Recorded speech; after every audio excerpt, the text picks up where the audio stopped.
Olá pessoal, tudo bem? Meu nome é Everson Fernando Maluta, eu sou médico gastroenterologista e hoje eu vou falar um pouquinho sobre doença do refluxo.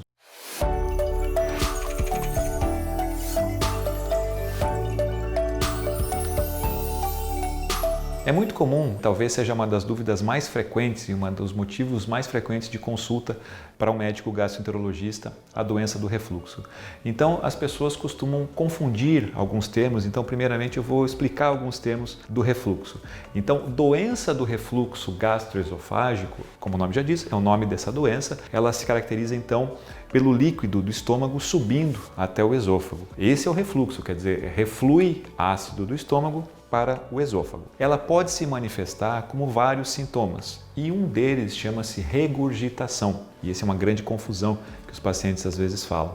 Então, regurgitação é aquele sintoma de sentir que o alimento ou o líquido está voltando. Às vezes a pessoa fala que está voltando até a boca. O nome disso é regurgitação, não é refluxo. O nome refluxo é o nome da doença. Bom, além de regurgitação, o paciente pode apresentar azia, queimação, desconforto ou dor aqui nessa região do organismo e às vezes até tosse. Então é comum também os pacientes virem de outros médicos, seja de um pneumologista, seja de um otorrinolaringologista, que ele tem uma queixa de tosse ou de dor de garganta e o médico lá avalia e fala, não, isso não é um problema inicial aqui da tua garganta e sim o problema é do refluxo. Então, é muito comum esse sintoma, a grande maioria das pessoas, alguma vez na vida, ela vai sentir algo.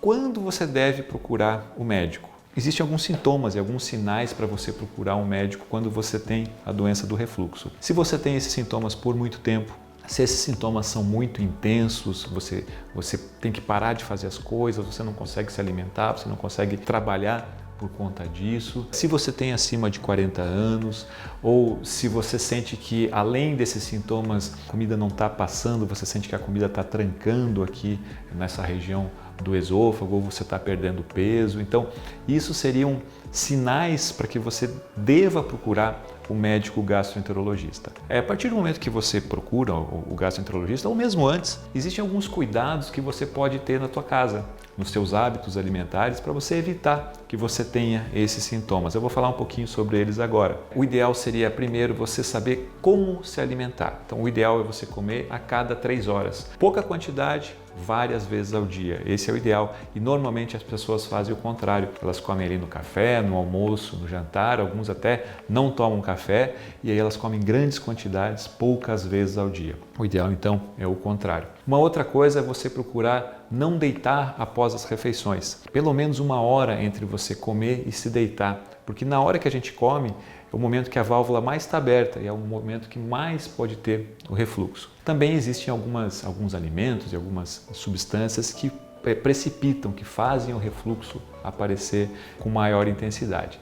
Frituras, gorduras, café, refrigerante, bebida alcoólica, cigarro, frutas cítricas. Então, essas coisas devem ser evitadas. Você deve evitar o excesso delas, se você tem algum tipo desses sintomas. Então lembre-se sempre, num caso de piora ou se você está sentindo isso há muito tempo, de procurar um médico gastroenterologista. Provavelmente você vai precisar fazer alguns exames e alguns tratamentos. Normalmente, depois que você faz um tratamento, as pessoas podem cair, eu digo assim, elas podem cair em 3 grupos. Um grupo é que ela tratou e nunca mais sentiu nada. Ótimo. Existe um grupo que ela sente de vez em quando, então se ela está um pouquinho estressada ou se ela come alguma coisa, ela pode sentir um pouquinho disso, então ela vai fazer um outro tipo de tratamento. E existem pessoas cuja doença é um pouquinho mais intensa, que ela para de tomar a medicação e os sintomas voltam.